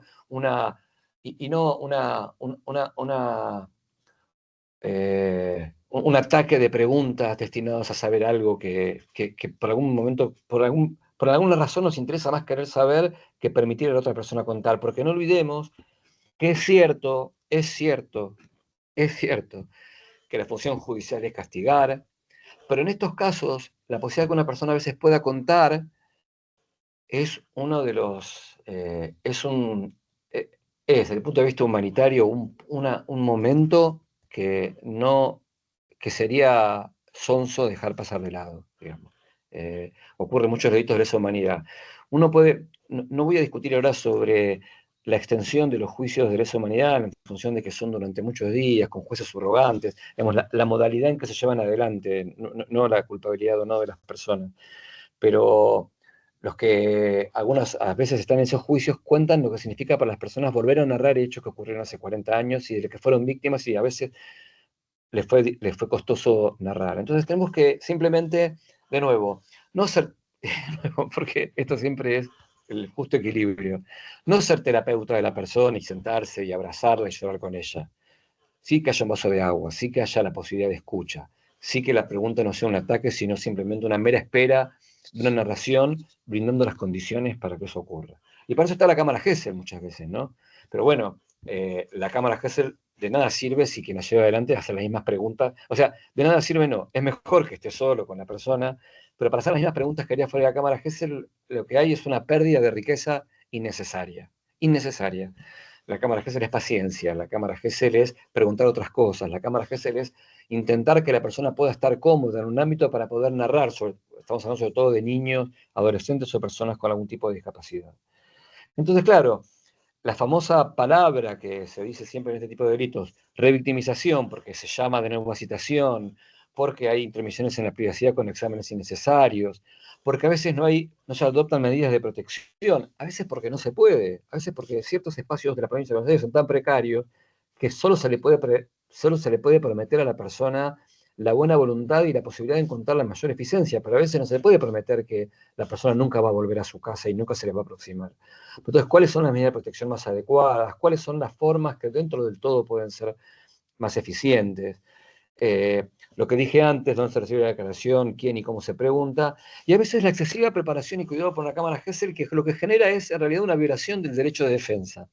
Cuando las causas se le dice, se dice, bueno, hay una niña, un niño víctima de un abuso sexual, y lo entrevista la centro de atención a la víctima y dice, no está preparado para la cámara Gesell. Y después lo entrevista a una psicóloga de la oficina pericial, un psicólogo, y dice que no está preparado para la cámara Gesell. Y después el operador el psiquiatra, dice no está preparado para la cámara Gesell. Entonces hubo 3 preguntas con 3 narraciones de los hechos, sin cámara Gesell, y lo único que hace es impedir que quien tiene que después decidir tenga la versión de primera mano. Entonces acá se produce algo al revés, ¿no? Esto diría, hay una excesiva protección de la víctima que después redunda en una erosión de la calidad de la prueba. Todos los que van a contar lo que pasó lo van a contar por otros, pero no lo va a contar la víctima porque no está en condiciones de estar en cámara Gesell, conforme lo dice mucha gente que ya se lo escucharon contar y que no usaron cámara Gesell para preguntarle. Después, ¿cómo se valora la prueba? Creo que decía recién acá Mara, la declaración de estereotipos, cómo se ve la declaración de la víctima, cómo se puede analizar, y, perdón, repetí acá, medidas de protección que ya estaba dicho antes, ¿no? En caso de la situación de las personas travestis trans, esto es cierto que numéricamente son pocas en lo que tiene que ver con la escala, con la proporción, con el porcentaje, ¿está bien? Pero pero sí es un grupo que está más vulnerable al ejercicio del poder penal. Entonces eso sí lo hace relevante a los efectos de nuestra discusión también, ¿no? Por ejemplo, si yo quiero hablar de la comunidad china y la manera en que se actuó el derecho penal, a lo mejor ahí es interesante, pero no encontramos un problema sobre el modo en que la población china en Argentina es abordada por el derecho penal, al menos en este sentido. Pero las personas trans, que en general sufren la exclusión temprana de la familia y de la escuela, que una ausencia de reconocimiento por parte del Estado de su identidad, hoy, de nuevo, lamentablemente, con ciertas restricciones que antes no había. En la Argentina, el último informe que hay sobre la expectativa de vida de los grupos trans es de 35 años de edad. La dificultad para denunciar, muchas veces la población trans es víctima misma de la acción represiva del Estado. De hecho, las represalias por demostraciones afectivas en la calle, si 2 personas trans se besan, generan a veces un rechazo que no genera una pareja heterosexual, o a veces una pareja homosexual. Y en este sentido, entonces, si es una población sometida a este tipo de violencias, de intolerancias o de distancias, es irrazonable pensar que al momento de llevar ante una causa esto no va a tener ninguna relevancia para nosotros. Esto debe ser analizado en función de en qué contexto se le imputa algo a esta persona, en qué contexto esta persona pudo haber sido víctima de un hecho de violencia sexual, para analizarlo en función de lo que ese contexto en verdad significa y no de un contexto que nos termine pareciendo, pobre doctora Catucci, de nuevo una idea general e inexistente sobre cómo reaccionan las personas en general, ¿no? Y aquí tenemos una cita de un fallo de la Corte Interamericana sobre identidad de género y sexual, ¿no? Esto es de cómo, de la dignidad de las personas y la libertad y el derecho a estar protegidas contra la violencia, ¿no? Y cerramos acá con las cuestiones de violencia de género o de perspectiva de género y que tienen que ver con, y vuelvo a decir esto que también me parece muy interesante que mencionemos. Yo a veces percibo, y con razón, cierta cosa que parece ligada también a esta posición del Ejecutivo, ¿no? Esta idea del Ejecutivo actual, esta idea de, no dice perspectiva de género, dice esta, no sé qué de género, dice el Ejecutivo cuando habla. Y ahora esta perspectiva es esencial para poder entender lo que ocurre.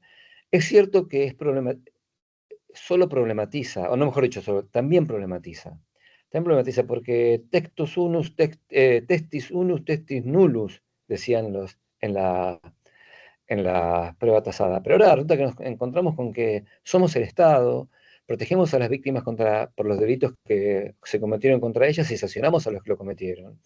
Y tenemos una serie de delitos que resulta que no son que son un fenómeno social y que sin embargo hasta ahora despreciábamos. Entonces, la perspectiva de género que nos trae se dice, algunos hablan que la perspectiva de género es no una mesa de trabajo, una mesa de herramientas, ¿no? Esto es, herramientas para poder pensar, juzgar hechos en función del contexto en que suceden. Entonces, no castigar a una persona solo por lo que un testigo dice, pero después tratar de evaluar cuáles son las pruebas que en ese contexto me permiten llegar a algún tipo de certeza o a una certeza más allá de una duda razonable para entender que un hecho ocurrió. Y para eso tenemos que ver nuestros propios sesgos. Esto quiere decir, ¿qué es lo que no vemos de nosotros mismos? ¿No? Qué es lo que uno dice? Yo no tengo nada contra las personas homosexuales, pero sigo contando chistes donde la homosexualidad es algo gracioso y algo eh, eh, que merece una menor valoración.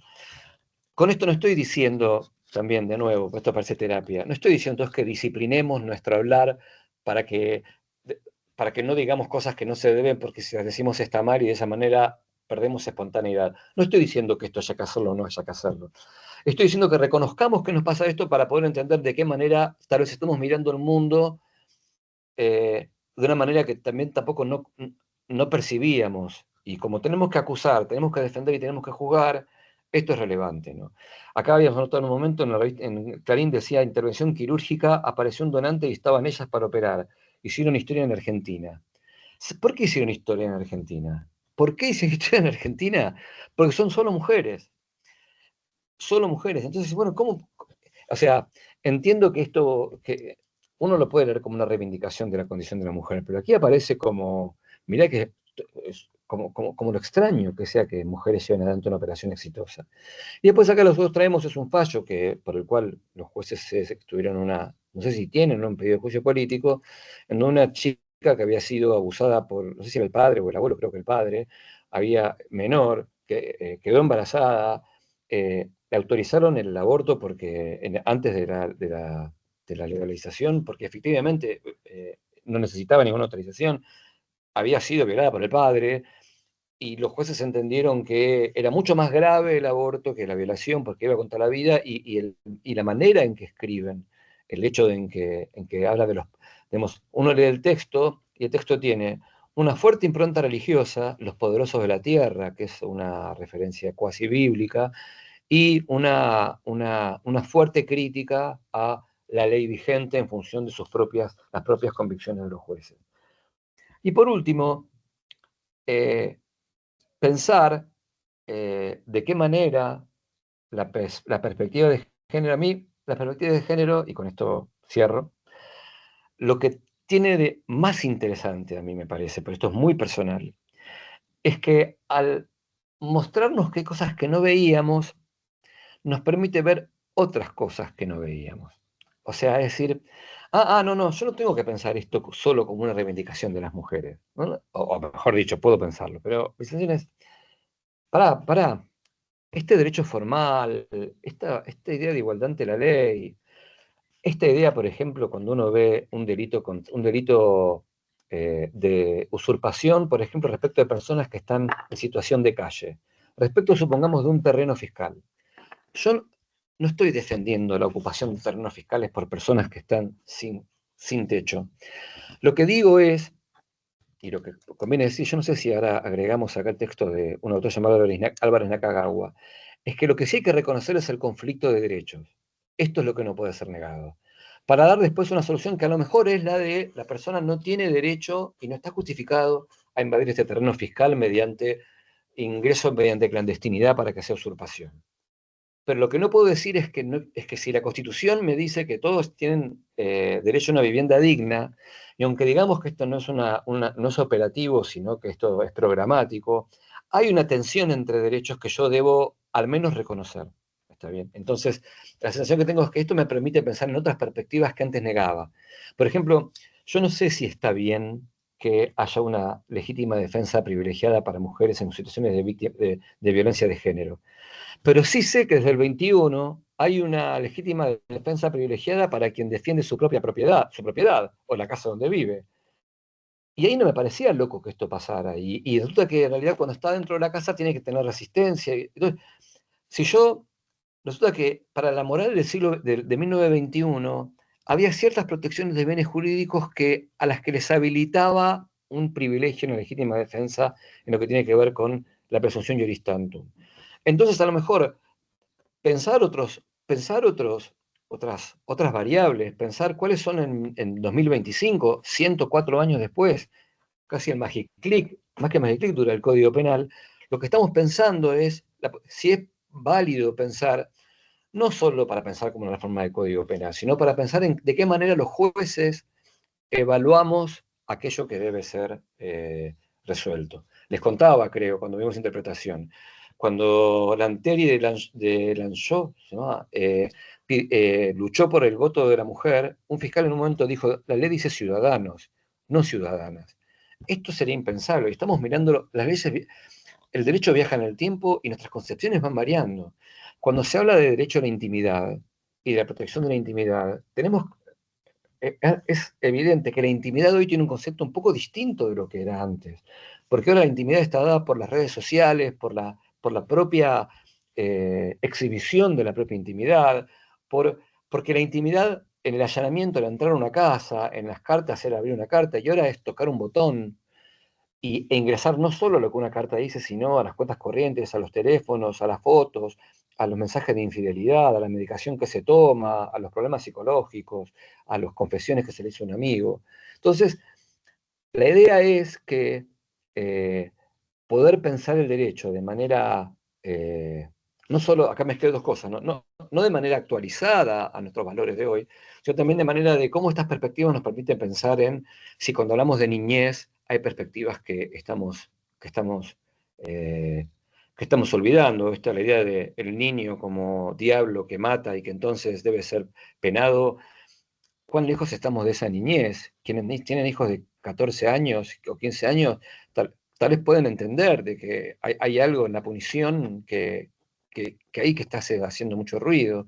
Cuando uno piensa en las posiciones de personas privadas de la libertad, ¿cómo puede ser?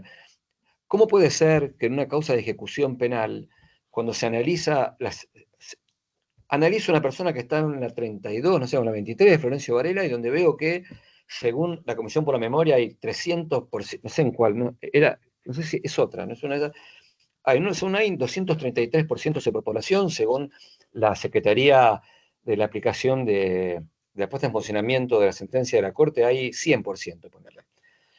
¿Cómo puede ser que yo cuando analizo lo que ocurre no haya ningún impacto en que duerme en el piso?